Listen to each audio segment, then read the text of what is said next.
Michael Debbarma নামের এক 14 বছর বয়সের যুবকের সফল অস্ত্রোপচার হয় আগরতলা হাপানিয়া স্থিত ত্রিপুরা মেডিকেল কলেজে।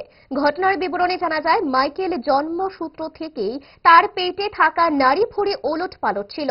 যেটা ডান দিকে থাকার কথা সেটা বাম দিকে, আর যেটা বাম দিকে থাকার কথা সেটা ডান দিকে রয়েছে।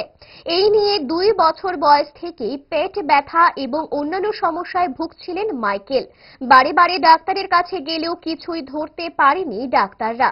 অবশেষে আগরতলা হাপানিয়া টিএমসি হাসপাতালে ডাক্তার অনিরুদ্ধ বসাকের কাছে গত 7 নভেম্বর ছুটে এলে তিনি পরীক্ষা করে রোগটি চিহ্নিত করেন এবং 14 নভেম্বর অপারেশন করেন।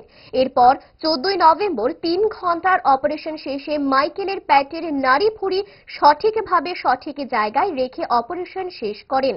শুক্রবার ডক্টর বসাক সাংবাদিকদের সামনে এই সাফল্যের বিস্তারিত তুলে ধরেন। এতে বেজায় খুশি মাইকেল ও তার পরিবার। আমরা ডায়াগনোজ করলাম, এখানে ডায়াগনোজ করার পরে ইমার্জেন্সি সার্জারি প্ল্যান করা হলো। ইমার্জেন্সি সার্জারি যেটা হয়েছিল, আমরা পেট খুলে দেখেছি অ্যাজ এক্সপেক্টেড, যেটা সিটি স্ক্যানে ধরা পড়েছিল। ওটাতে ওর ডান দিকে যে ডিউরোনাম যে থাকার কথা, মানে ডান দিকে ডিউরোনাম থাকার কথা ওটা বাঁ দিকে, ঠিক আছে। যেখানে যে ফ্লেক্সো যেটা বলি, যেটা বাঁ দিকে থাকার কথা, এটা ডান দিকে। সব পুরোপুরি রিভার্স ছিল। তো ওটাকে আমরা কারেক্ট করে অপারেশন করে বাচ্চাকে ঠিক করেছি on 11th November. 7th November ভর্তি হয়েছে, 11 নভেম্বরে সব ইনভেস্টিগেশন করে আমরা এমার্জেন্সি অপারেশন করে বাচ্চাকে স্বাভাবিক করলাম। কিন্তু তারপর বাচ্চা 2-3 দিন খাচ্ছিল, ঠিক আছে, কোনো সমস্যা হয়নি। 5th ডে থেকে বাচ্চার বারবার কি বলে বমি হচ্ছিল আবার।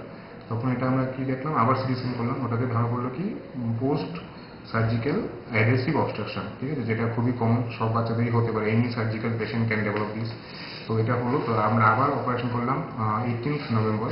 এটাতে জাস্ট অ্যাডেশোলাইসিস করলাম। তো এখন বাচ্চা সুস্থ আছে, খাচ্ছে, পায়খানা হচ্ছে, দের ইজ নো মোর পেইন, কোনো পেটে ব্যথা নেই, স্বাভাবিকভাবে বসতে পারছে, শুয়ে থাকতে পারছে। ও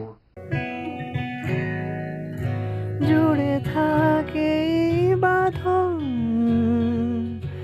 আপনার চেয়েও আপন,